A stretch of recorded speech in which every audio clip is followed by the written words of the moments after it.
हिन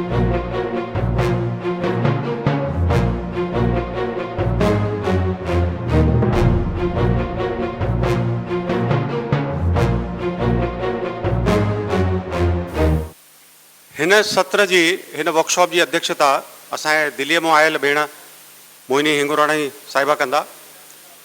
पाण दिल्ली एकेडमी जा प्रदेश वाइस चेयरमैन आहिनि। जिन जिन प्रदेशन में वाइस चेयरमैन डायरेक्टर्स आया आहिनि उहे भी कृपया स्टेज ते ईंदा। और जेके शोधपीठ आहिनि जिन जा डायरेक्टर्स या रजिस्ट्रार्स आया आहिनि उहे भी स्टेज ते ईंदा। छत्तीसगढ़, गुजरात, राजस्थान, मध्य प्रदेश, दिल्ली, उत्तर प्रदेश, हितों नई दिल्ली आवाज़ कीअं वेंदो? असांजो 8 करोड़ जो बजट उर्दूअ खे टेक ओवर कॾहिं कंदो?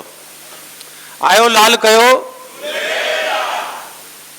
हीअ जेकी प्रेजेंटेशन आहे अलग अलग प्रदेशन में हिकदम अलग विलक्षण नयूं नयूं ॻाल्हियूं हर स्तर ते प्रदेश जा साहित्य अकेडमी जा वाइस चेयरमैन, गवर्नमेंट जा डिपार्टमेंट्स और सदस्य मिली करे रहिया आहिनि। अचो मिली करे अॼु अमृत मंथन कयूं, हिक ॿिए प्रदेश जा वीचार ॿुधूं, जिते असांजी कमी आहे उते नई ॻाल्हि जोड़ियूं। शाम जे सेशन में त दीपक जी तव्हांखे ॿुधाईंदा त टेक्नोलॉजी जो यूज़ कीअं कजे, छा NCPSL ऐं सिंधी अकेडमियूं ईंदड़ ॾींहंनि में महीननि में टेक्नोलॉजी जो मैक्सिमम यूज़ कनि, जैसां सिंधी भाषा जो, सिंधी साहित्य जो, सिंधियत जो ॾाढो वॾो प्रचार थिए। असां सिर्फ़ु सिंधी न त ॿियनि जातियुनि जा बि माण्हू असांजे कार्यक्रमनि में अचनि। अचो जोत जगायूं।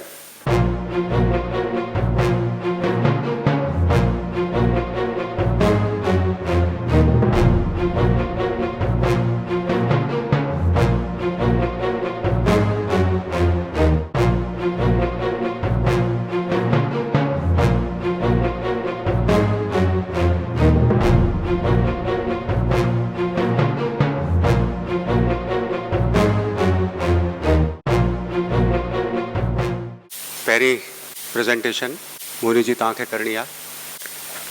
नमस्कार। ऐं हिते आयल तव्हां सभिनी जो ॾाढो ॾाढो स्वागत आहे। ऐं मुंहिंजे मन में जॾहिं मूंखे ख़बर पई कि अचिणो आहे हिते त ॾाढो मन में हो कि कोई विशाल वॾो अकेडमिक कॉन्फ्रेंस थींदी, पर कोई ॻाल्हि कान्हे। रवि भाउ चयो कि इहा असां सभु अम्बेसडर्स आहियूं त now we will be agents of change. पंहिंजे पंहिंजे फील्ड में जिते जिते असां स्थापित आहियूं, जिते जिते रहूं था उते उते पंहिंजे अगरि असां ॾीए सां ॾीओ ॿारींदासीं त चौधारी रोशनी थींदी। ऐं मां डॉक्टर पिंजाणी जहिड़ो या डॉक्टर रवि प्रकाश टेकचंदाणी जहिड़ो ॻाल्हाइण में एॾी होशियारु कान आहियां, छो त they come from academic field. Teaching job आहे, उन्हनि जो कमु ई ॻाल्हाइण जो आहे। त असांजो कमु आहे फाइलुनि जो, त मां एतिरो सुठो न ॻाल्हाए सघंदसि जेतिरो इफेक्टिव ऐं सुठो हू ॻाल्हाए सघिया। पर मां जेको मूंखे कमु हिते ॾिनो आहे कि सिंधी अकेडमी दिल्ली सरकार जे पारां जेको असां छा छा कमु करे रहिया आहियूं उन जे बारे में तव्हांखे हिकु असां झलक ॾियूं। सिंधी अकेडमी अॼु जीअं ॿुधायो हिननि कि NCPSL जी स्थापना 1994 में थी, ईअं ई दिल्ली सिंधी अकेडमी जी स्थापना भी 1994 में थी हुई। ऐं इहो असांजो भी 25 साल जो सिल्वर जुबली ईयर स्टार्ट थींदो अप्रैल खां। 8 अगस्त 1994 में असांजी दिल्ली सिंधी अकेडमी बर्पा थी हुई, एस्टेब्लिश थी हुई। ऐं असांजो भी 25th ईयर हाणे सिल्वर जुबली ईयर शुरू थिए थो। असांजो जेको ऑफिस आहे दिल्लीअ जो उहो कश्मीरी गेट ते आहे। असांजी अकेडमीअ में असांजा 20 मेंबर्स आहिनि गवर्निंग काउंसिल जा। उन में वाइस जेको चेयरमैन आहे, चेयरमैन असांजो डिप्टी CM आहे डॉक्टर मनीष सिसोदिया। जेको भी मिनिस्टर एक्स ऑफिशियो हूंदो आर्ट एंड कल्चर डिपार्टमेंट जो, उहो अकेडमी सॼियूं लैंग्वेज जी अकेडमीज़ उन जे अंडर ईंदियूं आहिनि। उन खां पोइ wise chairman department of art and culture जो एक्स ऑफिशियो मेंबर हूंदो आहे। उन खां अलॻि 16 नॉमिनेटेड मेंबर्स हूंदा आहिनि जेके डिफरेंट फील्ड्स मां ईंदा आहिनि। ऐं मूंखे इहो ॿुधाईंदे ॾाढो फ़ख्रु थो थिए जेकी दिल्ली सिंधी अकेडमी जी जेकी प्रेजेंट कमेटी आहे गवर्निंग काउंसिल जेके 16 मेंबर्स आहिनि ऑलमोस्ट सभई मेंबर्स पंहिंजे पंहिंजे फील्ड में अचीवर्स आहिनि ऐं जॾहिं असांजी टीम अहिड़ी आहे त असांजो जेको वर्किंग कल्चर आहे अकेडमीअ जो बिल्कुलु impartial and strictly on merit असांजी हर शइ जे लाइ कमेटी आहिनि ऐं इहो ई दिस इज़ द रीज़न जेके असांजा प्रोग्राम्स आहिनि जेके असांजी एक्टिविटीज़ आहिनि they are super.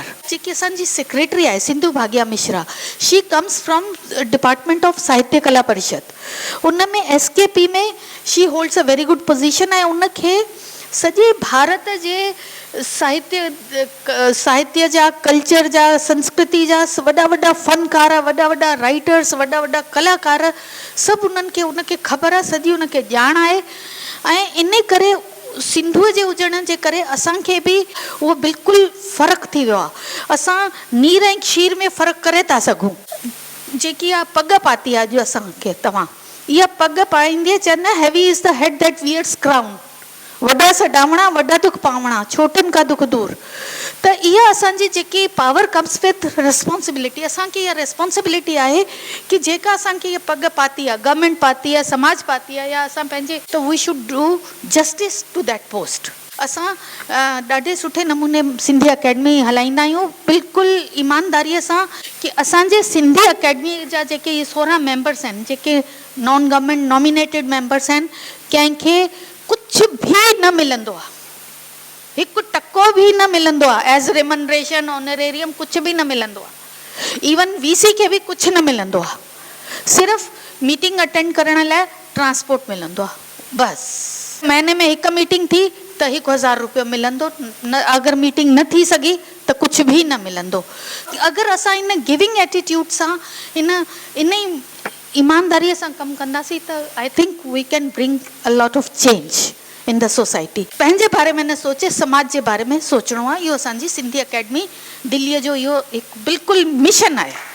Literary and education schemes literature में असांजो कमु आहे मैंडेट आहे promote and spread the Sindhi language ऐं प्लस जेको असां पंहिंजो विरसो आहे उनखे संभाले करे to pass it on responsibility to the next generation पंहिंजी पोस्टेरिटी लाइ कुझु छॾे वञूं। जेके असांजा सेमिनार्स थींदा आहिनि सिम्पोज़ियम थींदा आहिनि इनवेरिएबली उन जो असां जेके पेपर्स पढ़िया विया उन खां पोइ उन जेके पेपर्स पढ़िया विया उन्हनि जी सभु असां पब्लिश कंदा आहियूं बुक फॉर्म में। उहो बुक फॉर्म में पब्लिश थींदी त असां रहूं न रहूं पर उहा किताब रहंदी पोस्टेरिटी लाइ। इन करे उहा असां हर एक्टिविटी जो डॉक्यूमेंटेशन कंदा आहियूं। उनखे अॼुकल्ह त सोशल मीडिया जो ज़मानो आहे असांजा प्रोग्राम्स लाइव ईंदा आहिनि फेसबुक ते। असांजे जेकी पब्लिकेशन जो एॾो भारी कमु आहे सिंधी अकेडमी असां 94 खां वठी अॼु ताईं 150 खां वधीक 150 खां वधीक असां टाइटल्स पब्लिश कया आहिनि। उन मां बि असां कुझु किताब 15-20 टाइटल्स हिते खणी आया आहियूं। उहे जेके 15-20 किताब असां हिते टाइटल्स खणी आया आहियूं 2-2 टे कॉपीस उनखे मां प्रवीण उहे हितां जे जेके ग्रंथालय आहे जेको सुबुह फर्स्ट सेशन में ॻाल्हि पई थिए त असां हितां जी लाइब्रेरी खे उते डोनेट करे वेंदासीं। जेकी डॉक्टर रवि भाईअ चई हिन जी ग्रंथालय में सिंधी सेक्शन हुजणु खपे सिंधी किताबनि जो त उहो अॼु खां ई हाणे ई शुरूआत थी वेंदी कि असां हिते उहो ॾेई वेंदासीं ऐं उनजी लिस्ट ठाहे करे हिननि खां सिग्नेचर वठी छॾिजांइ छो त असांखे अकाउंटिंग बि रखणी आहे पंहिंजी किताबनि जी। उन खां पोइ जेकी असांजी सिंधु जोत मैगज़ीन आहे असांजी टिमाही पत्रिका आहे सिंधु जोत उहा अरबी सिंधीअ में बि कढंदा आहियूं ऐं देवनागरी में बि कढंदा आहियूं ॿिन्ही भाषाउनि में कढंदा आहियूं। 65 इशूज़ देवनागरीअ में ऐं 65 इशूज़ अरबी सिंधीअ में। झिरमिर पत्रिका ॿारनि जी आहे उहा बि असांजी ॾाढी रेगुलर निकिरंदी आहे। बजट तव्हां ॾिसो आहे त असांजी दिल्ली स्टेट अकेडमी स्टेट जी नंढी ऐं 5 करोड़ असांजो टोटल बजट आहे 5 करोड़। चऊं अॼु रवि भाईअ ॻाल्हि कई कि पैसा बजट जा वापसि न कबा असां त डेफिसिट में त हलूं पिया असांजा त ओवर बजट आहियूं ऑलरेडी एॾा प्रोग्राम्स असां करे चुका आहियूं कि असांजा त 2-3 लखनि 50-60 लखनि जी त अञा असांजा बिल्स पेंडिंग आहिनि। असां we are waiting for the grant to be released त इन करे जंहिं ॾींहं खां मां टेक ओवर कयो छो त मूंखां पहिरीं इहो हो कि कुझु पैसा वापसि विया हुआ मूंखां पहिरीं 16-17 में, त असां चयो न 17-18 में असांखे पूरो ख़र्चु करिणो आहे बजट ऐं वधीक करिणो आहे so that we can demand more. असां शाह लतीफ़ जी वायुनि ते कथक, क्लासिकल कथक ऑर्गेनाइज़ कयो। सॼण 16 डिसेंबर 1917 में असां इहो वॾो प्रोग्राम कयो हो। असांखे इहो की सिंधीअ में असांखे कथक डांसर्स न मिलिया, उतां असां क्लू वठी करे दिल्लीअ में सिंधी ॿारनि जे लाइ कथक क्लासिस शुरू कयूं आहिनि। असांजा नवां ॿार भाषा ॻाल्हाइनि ई नथा। हिते त असां चऊं था की अरबी अचे या देवनागरी अचे, मां त चवां थी तव्हां स्पोकन सिंधीअ जी क्लासिस न हलाइण पवनि, असांखे ॿार ॻाल्हाइनि ई नथा सिंधी। पहिरीं त बेसिक असांजी ज़रूरत आहे जेकी ॿार सिंधी ॻाल्हाइनि। कीअं ॻाल्हाईंदा? की पंहिंजे ग्रैंड पेरेंट्स खां ॿारनि सां, पंहिंजे पोटनि पोटियुनि सां सिंधीअ में ॻाल्हायूं, उन्हनि खे सिंधीअ जा बैत जेकियूं चटाभेटी वग़ैरह, आशा चांद वग़ैरह ॾाढो सुठो ऑर्गेनाइज़ कंदी आहिनि की नए ॿारनि खे असां कीअं जोड़ियूं सिंधीअ सां, ताकी सिंधी असांजी ख़तमु न थिए। असांजी मीटिंग में असांजी अगरि कोई सिंधीअ खां अलावा हिंदी ॻाल्हाईंदो आहे त असां यकदमि टोकींदा आहियूं, सिंधीअ में ॻाल्हायो। ऐं माइंड न कजो अगरि मुंहिंजे वात मां हिंदी या इंग्लिश थोरी फ्लो में अचे थी त उहो बि असांजी ग़लती आहे न, की असांजी सिंधी एॾी पकी कान्हे की असां 5-10 मिंट कॉन्टिन्यूसली पंहिंजी हिकु भाषा में ॻाल्हाए सघूं। ऐं अरबी ऐं लिपीअ जो फ़र्क़ु क्वेश्चन त पोइ सेकेंडरी आहे, फर्स्ट क्वेश्चन आहे पहिरियों असांजो बेसिक नीड आहे स्पोकन सिंधीअ जी। सिंधी ॻाल्हाइण जी असां प्रैक्टिस जारी रखूं ऐं वधायूं, उनखे अॻियां वधायूं। नवनि ॿारनि खे सिंधीअ जे तरफ़ अट्रैक्ट करण लाइ असां अदबी क्लासिस कंदा आहियूं, अदबी बैठक कंदा आहियूं हर 15 ॾींहं। तव्हां ॿुधो हूंदो इहो पहाको, पराओ ॿार खारे न त टको ॾेई खारीस। ऐं असां चवंदा आहियूं की पराओ ॿार खे सुधारियूं त 500 रुपया ॾेई सुधारियूंसि। असां ॿारनि खे हर क्लास में अचण जे लाइ, अदबी क्लास में अचण जे लाइ उन्हनि खे 500 रुपया ॾींदा आहियूं। जेके ॿार अगरि 30 ॿार अचनि था, 40 ॿार अचनि था त असां टोटल असांजो ख़र्चु 50,000 जे अंदरि ई अंदरि रहंदो, 40-45,000। पर उहे ॿार जेके सिंधी पढ़ण न, असां सिंधी नथा सेखारियूं उन्हनि खे, असां उन्हनि खे सिंधी में लिखण था सेखारियूं, सिंधी लिटरेचर खे एप्रिशिएट, हाउ टू अंडरस्टैंड सिंधी लिटरेचर। कहाणी लिखींदा आहिनि, पोइ कहाणीअ जी वर्कशॉप कराईंदा आहियूं। वॾनि असां कहाणीकारनि खे, सिंधीअ जे सीनियर राइटर्स खे घुराईंदा आहियूं की ॿारनि खे 2 ॾींहंनि जी वर्कशॉप, कविता जी असां वर्कशॉप हलाईंदा आहियूं। ऐं ईअं न की हिकु दफ़ा हलाई त छॾे। ऐं असांजा फ्यूचर जेकी मुंहिंजी प्लान आहे की कविता कहाणीअ जे अलावा क्रिएटिव राइटिंग, मां सिंधीअ में रिपोर्टाज कीअं लिखिजे, सिंधीअ में ट्रांसलेशन ते वर्कशॉप कराईंदसि, सिंधीअ में मीडिया ते असां कराए था सघूं वर्कशॉप। इहे सभु असांजे माइंड में आहिनि, छो त ॿार असां वटि आहिनि। उहे असां उन्हनि खे पैसो जे लालच ॾेई करे, जीअं मिड डे मील ॾेई करे ॿारनि खे गवर्नमेंट पढ़ाईंदी आहे, 40-40 किलोमीटर परे खां ईंदा आहिनि ॿार। अहिड़ी एम्बियंस, अहिड़ो वेन्यू त उन्हनि ॿारनि कॾहिं ॾिठो बि कान्हे जिते मिनिस्टर्स इंटेलेक्चुअल्स अची वेंदा आहिनि। हाणे असांजो 24 फेबररी असां दादा जेतले ते हिकु सिम्पोज़ियम कयूं था, उनजे लाइ प्लान कयो आहे, पूरी तयारी हले थी पई। इहा जेकी तव्हांखे इहा मां ॿुधायां थी सभु इहा बुकलेट तव्हांखे असां विराईंदासीं। पहिरीं न विराई इन करे की वरी सभु पंहिंजो पन्ना पलटंदा, ॿुधंदो कोई कान। त इहो तव्हां पंहिंजो तसलीअ सां प्लेन में या गाॾीअ में किथे वेंदव त रस्ते में पढ़ंदा वञिजो की मां कोई पॉइंट्स मिस करे वेंदुसि त इन में लिखियल आहिनि। कवि सम्मेलन कंदा आहियूं साल में 3 दफ़ा। हिकु दफ़ा त जेको राष्ट्रीय स्तर जो आहे। हाणे असां हिकिड़ी नई ॻाल्हि शुरू कई आहे की सिंधीअ जे वॾे साहित्यकारनि खे बि उहो असां डेडिकेट कंदा आहियूं, उहो प्रोग्राम कवि सम्मेलन। पोइ होलीअ जो हांडो कंदा आहियूं, होलीअ जे मौक़े ते असां हास्य कवि सम्मेलन कंदा आहियूं, 15 अगस्त जे मौक़े ते कंदा आहियूं। ऐं हिकु कविअ खे कवि सम्मेलन में, नेशनल कवि सम्मेलन में 10,000 रुपया ॾींदा आहियूं। 10,000 त कविता जे लाइ, प्लस जेको दिल्लीअ जे ॿाहिरां ईंदो आहे उनखे 2,000 लोकल भत्तो ट्रांसपोर्ट जो, ऐं प्लस ओट मोट जो जेको उन्हनि जो भाड़ो उहो ॾींदा आहियूं।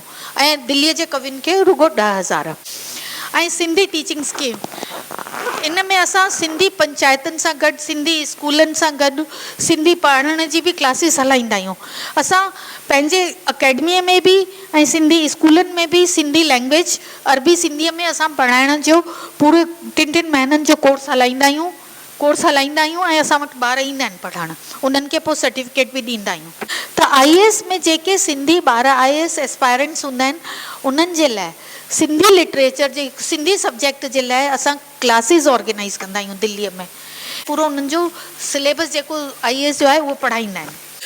अच्छा, असां सिंधी आर्टिस्ट हूंदा आहिनि, कलाकार, सिंगर्स, उन्हनि खे पंचायतुनि में ॾींदा आहियूं, सिंधी संस्थाउनि में, ऐं उन्हनि खे, ऐं तव्हांखे ॿुधी हैरानी थींदी कि हिकु जेको A क्लास B क्लास, पहिरीं ईअं बि न हलंदो आहे कि तूं मूंखे ॾे मां तोखे ॾियां, नो, असां पूरो प्रॉपर पैनल ठाहियल आहे, ट्रांसपेरेंट तरीक़े सां, वारे फेरे सां सभिनी खे असां प्रोग्राम्स ॾींदा आहियूं। एक प्लस आर्टिस्ट खे 40,000, 25,000, 18,000, 11,000 इहे असांजा रेट्स फिक्स्ड आहिनि ऐं असां नॉर्म्स ठहियल आहिनि कि कहिड़ो प्रोग्राम कंहिंखे मिलंदो, कोई ताकी असांजे मथां nobody can question. Sindhi drama festival, असां पूरे भारत मां सिंधी ड्रामा जेके कंदा आहिनि त उहे असां दिल्लीअ में 3 ॾींहंनि जो ऑर्गेनाइज़ कंदा आहियूं पूरे साल, हर साल, ऐं उन्हनि खे बि चङी तरह सुठे नमूने, ऐं वी मेक श्योर कि असां वटि ऑडियंस हुजे। चाहे असां पंचायतुनि खे बसूं खणी अचण जे लाइ बसुनि जा भाड़ा ॾींदा आहियूं, सॼो पंचायतुनि जो असांजो नेटवर्क आहे दिल्लीअ में, पंचायतुनि खे असां बसूं आणण लाइ बसुनि जा भाड़ा ॾींदा आहियूं ताकी ऑडियंस खे वठी अचो। थिएटर वर्कशॉप कंदा आहियूं, पिछले साल खां असां नई रवायत शुरू कई, सिंधी थिएटर वर्कशॉप। छो ॻाइण वॼाइण त बॉलीवुड ॾिसी या हिक ॿिए खां पहिरीं सिखी वठंदा, पर थिएटर वर्कशॉप में सिंधीअ में उनखे ॻाल्हाइणो ई पवंदो ॿारनि खे, छो त dialogues will be in Sindhi only. त उहे सिंधी थिएटर जे लाइ, उन जी न्यूएंसिस जे लाइ बि असां अहिड़ा एक्सपर्ट्स हायर कंदा आहियूं NSD मां, नेशनल स्कूल ऑफ ड्रामा मां, जेके भले नॉन सिंधी हुजे पर ड्रामा जी बेसिक्स थ्योरी त उहा ई आहे न। लैंग्वेज असांजा सिंधी एक्सपर्ट लॻाईंदा आहियूं गॾु, ऐं सिंधी असांजे 16 ड्रामा ॿारनि तयारु कया पिछले साल, 16 ड्रामा, 3 ॾींहंनि ताईं ड्रामा थिएटर वर्कशॉप हुई, हिकु महीने लाइ हली, ऐं उन खां पोइ 16 ड्रामा कया नंढनि ॿारनि, स्कूलनि जे ॿारनि, सिंधीअ में कया। इहा ॾाढी वॾी अचीवमेंट हुई। Sindhi heritage and folk music festivals कंदा आहियूं असां। पिछले साल त 2-3 साल पहिरीं त पाकिस्तान मां बि असां घुराया आर्टिस्ट, पर लास्ट टाइम असांखे परमिशन न मिली गवर्नमेंट जी, त उन में असां वेल नोन जेके फोक आर्टिस्ट आहिनि पूरे भारत मां उन्हनि खे घुराईंदा आहियूं, उन्हनि जो फेस्टिवल कंदा आहियूं। इहो रेगुलर इवेंट आहे, एवरी ऑल्टरनेटिव मंथ, 1 महीनो छॾे करे असां सुरीली संगीत जी शाम कंदा आहियूं कमानी ऑडिटोरियम में। ईअं न कि कंहिं पंचायत में या कंहिं टेंट लॻाए, जेका उतां जे LTG आहे जो वॾो मंच आहे, उते जेतिरा बि दिल्लीअ जा सांस्कृतिक कार्यक्रम थींदा आहिनि वॾा वॾा, उन ऑडिटोरियम में थींदा आहिनि। उते असां हिकिड़ो दिल्लीअ जो आर्टिस्ट ऐं हिकिड़ो ॿाहिरों दिल्लीअ खां ॿाहिरि जो, हुननि खे घुराए करे असां संगीत जी सिंधी पंहिंजा कलाम, सूफ़ी कलाम ऐं ॿिया सिंधी जा कंदा आहियूं। ऐं ॾाढो उत में हॉल भरियल हूंदो आहे, सभु सिंधी ईंदा आहिनि, ॾाढो एंजॉय कंदा आहिनि। मां जॾहिं VC ठहियसि त मूं वटि कई सिंधी गायक आया एस्टेब्लिश्ड दिल्लीअ जा, के कई 2-3 पीढ़ियुनि खां जेके कलाम ॻाइनि था, कि मैडम असां सिंधी अकेडमी जो प्रोग्राम असांखे ॾियो। मां चयो अच्छा भाउ, ॾाढो सुठो, मां त तोखे कई सालनि खां ॿुधो आहे, तूं कहिड़े घराने में एक्सपर्ट आहीं? चईं घराना, म्यूज़िक जो घरानो। माना असांजे जेके सिंधीअ जा वॾा वॾा गायक आहिनि, सूफ़ी कलाम ॻाइनि था, पंहिंजे पेरेंट्स खां सिखिया आहिनि या ॿियनि खां सिखिया आहिनि, पर उन्हनि खे संगीत जी जेकी बेसिक सरगम आहे, जेकी ABCD आहे, उहा ख़बर ई कान्हे। ऐं असां ॿारनि खे, सिंधी ॿारनि खे संगीत, शास्त्रीय संगीत जी शिक्षा 2 सालनि खां ॾियूं था पिया। वंस दे लर्न, सरगम चङी तरह पकड़ अची वेंदी, क्लासिकल म्यूज़िक जी आलाप तराना इहे सभु अची वेंदो, उन खां पोइ हू सिंधी ठेको, सिंधी रिदम, सिंधी राग, प्रभाती ऐं सभु कुझु चङी तरह ॻाए वठंदा। उन में उहो किथे बेसुरा न थींदा। हाणे त अहिड़ा बि कई गायक आहिनि जेके बेसुरा आहिनि, पर चवंदा आहिनि असां 40 सालनि खां ॻायूं था, असांखे ॾियो प्रोग्राम। भाई तोखे सुर त आहे कान, तोखे ॼाण त आहे कान, संगीत जी इहो असां ॾाढी दूरदृष्टि सां कमु था कयूं पिया। शुरूअ में असांखे ॾाढो क्रिटिसिज़म थियो कि तव्हां नॉन सिंधी म्यूज़िक टीचर रखियो आहे, छो सिंधी अकेडमीअ जा पैसा फालतू आहिनि छा कि नॉन सिंधीअ खे ॾियो? भाई असांखे कोई सिंधी अहिड़ो टीचर आणे ॾियो जंहिंखे क्लासिकल संगीत जी बि ॼाण हुजे पूरी। असांखे हिकु न मिलियो, हिकु बि क्लासिकल। ऐं अॼु जेको असांजो सिंधी कोरस ग्रुप तयारु थियो आहे, सिंधी कोरस ग्रुप यंग ॿारनि जो, सभु 10 सालनि खां वठी उन में 25-26 सालनि ताईं जा ॿार आहिनि। अहिड़ी सुठी सिंधी म्यूज़िक कोरस ॻाईंदा आहिनि कि मज़ो अची वेंदो आहे। कोई बि क्लासिकल जंहिंखे संगीत जी ॼाण हुजे, nobody can raise a finger on us. ही तव्हांखे असां ॾींदासीं, विराए छॾिजो, पोइ पाण ई सभु पढ़ंदा। Thank U very much. Delhi साहित्य अकेडमी प्रशंसा जे पात्र आहिनि। एॾा वॾा विषय साल में खणणु, ठीकु आहे, बजट आहे, पर कमु करण सां उत्साह, प्रोत्साहन, सरकार हुजे, गैर सरकारी हुजे, सभु साम्हूं ईंदा आहिनि।